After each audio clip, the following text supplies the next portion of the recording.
Uhamo! Attention Falenganyano!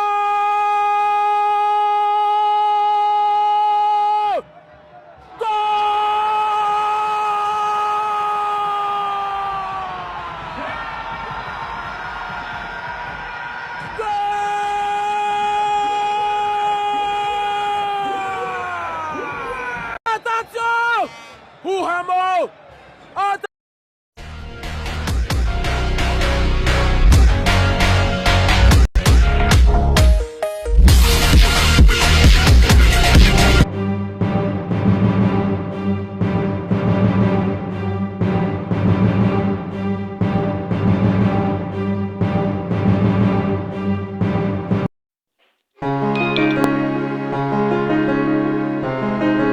Ubundi mu mupira w'amaguru w'u Rwanda hari amazina ahora agaruka cyane mu biganiro by'abafana, abakunzi b'imikino ndetse n'abasesenguzi. Muri ayo mazina nta gushidikanya ko izina Falenganye utayiburamo, nta gushidikanya ko muri iyi minsi cyane cyane mu bazamu Kwizera Olivier, abo ni abakinnyi bari mu bakinnyi bahagaze neza muri iyi minsi kandi bameze neza. Ariko se ni iki gituma aba bombi bakomeza kuvugisha benshi? Ni amateka yabo se? Ni imikinire yabo? Cyangwa ni amakuru mashya ari kubavugwaho ashobora guhindura byinshi muri Rayon Sport?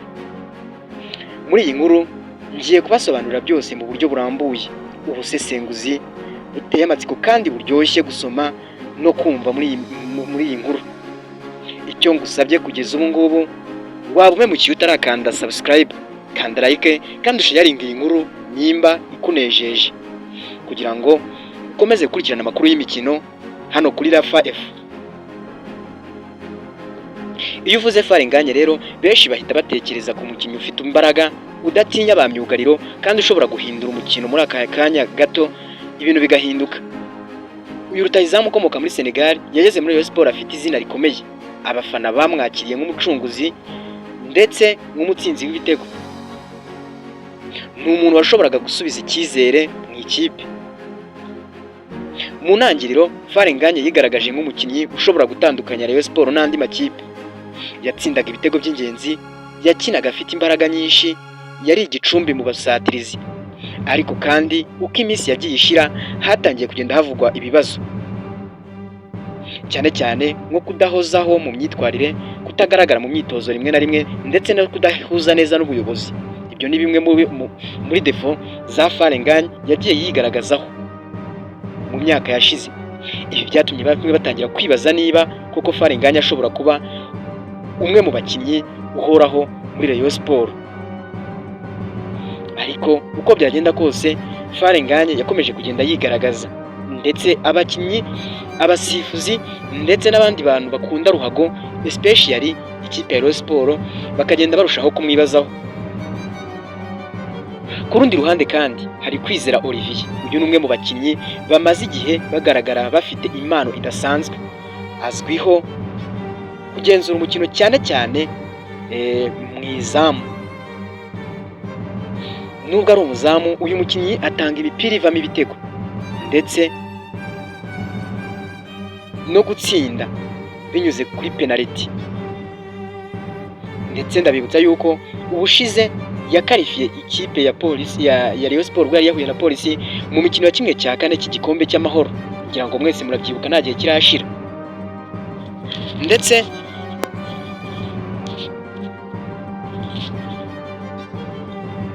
aherutse no kugaragaza ko ari umukinnyi wizewe cyane mu bihe by'igitutu muri penaliti. Muri iyi minsi aya mazina yongeye kugarukwaho cyane. Mu mikino ya kimwe cya kane ndabyibuka uko byagenze, namwe muracyabyibuka. Mu minota isanzwe yararangiye nta kipe ibashije gutsinda, ariko penaliti zaje guhinduka igisubizo cya nyuma aho amateka yakorewe. Falenganye yateye penaliti ifite imbaraga, agaragaza icyizere n'ubutwari. Ndetse na Kwizera Olivier yateye penaliti ituje kandi imeze neza, yerekana ubunararibonye ndetse n'ubwenge. Izo penaliti ebyiri zabaye nk'inkingi ebyiri z'itsinzi ya Rayon Sport. Abafana barasakuza, ibyishimo birabarenga ndetse hafi kurara muri stade kubera ibyishimo.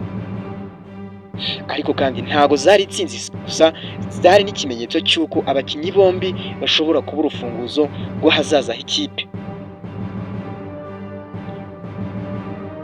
Mu minsi ishize inkuru yakomeje kuvugwa cyane nuko Kwizera Olivier ashobora kongera cyangwa akongera amasezerano muri Rayon Sport cyangwa agakomeza kuyibamo mu buryo bukomeye kurushaho. Hari n'andi makuru avuga ko ikipe ya APR cyangwa ubuyobozi bwa APR FC bukomeje gushaka uyu muzamu ukomeye cyane w'ikipe y'igihugu Amavubi, ndetse ushobora kumushyira mu izamu akaba choice ya mbere kurenza ba Adolphe n'aba Pierre. Ibi byarukuruye impaka cyane zikomeye. Ese niwe uzaba umuyobozi mu ikipe ndetse mu kibuga? Ese azaba igisubizo ku bihe byo hagati mu kibuga, cyangwa se ashobora kuzafasha Rayon Sport gukomeza kwegukana ibikombe ababera umuzamu nk'uko yagiye bigaragaza?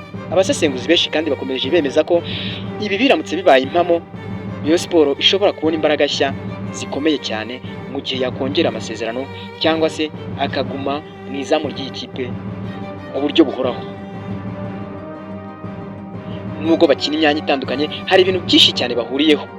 Icya mbere ni uguhindura umukino mu buryo bukomeye. Aba bombi bagaragaje ko bashobora gufata ibyemezo bikomeye, urugero nka penaliti. Uburyo Kwizera yashakaga gutera penaliti bigaragaza ko ari umukinnyi ufite gutinyuka, nubwo ari umuzamu rwose adasanzwe ari umwataka, ariko yafashe umwanzuro wo gutera penaliti aranayinjiza. Ikindi bahuriyeho ni ukuba inkingi z'itsinzi, Nganye mu gutsinda ibitego, naho Kwizera mu kudefanda ibitego cyangwa mu gufata ibitego. Icya gatatu bahuriyeho ni ukuba abafana babafitiye icyizere. Iyo bafite umunsi mwiza, Rayon Sport bifite amahirwe meza no gutsinda. Iyo bari mu bihe byiza, Rayon Sport bifite itsinzi. Iyo urebye iyi nkuru yose ubona neza ko Rayon Sport iri mu nzira yo kubaka ikipe ikomeye. Ifite rutahizamu mwiza nka Fare Nganye, kandi ifite umukinnyi mwiza cyane w'umuzamu nka Kwizera Olivier. Iyo aba bombi bari mu rwego rwiza, ikipe ifite ubusatirizi bukomeye, ifite ubwugarizi bukomeye kurusha Urutare, ndetse iba ifite ubuyobozi bwiza mu gihugu hose, mu kibuga hose. Inkuru ya Fare Nganye na Kwizera rero si iyo kurangira vuba, ni inkuru irimo amateka, itsinzi ndetse n'ibibazo. Ni amahirwe mashya. Penaliti bateye sizo zizibukwa, ahubwo ni ubutumwa bw'uko Rayon Sport ifite abakinnyi bashobora kugenzura bakayiba bayigeza kure. Ikibazo gisigaye ni iki? Ese Kwizera azinjira neza mu mushinga mushya wa Rayon Sport? Ese Fare Nganye azakomeza kuba rutahizamu w'icyizere cyangwa hari ibindi bizahinduka? Ibisubizo biri imbere, duhurira muri comment. Nyabuneka ugende ukanda subscribe kugira ngo dukomeze kubana mu nkuru za siporo zisesenguye ndetse zicukumbuye kuri iyi channel.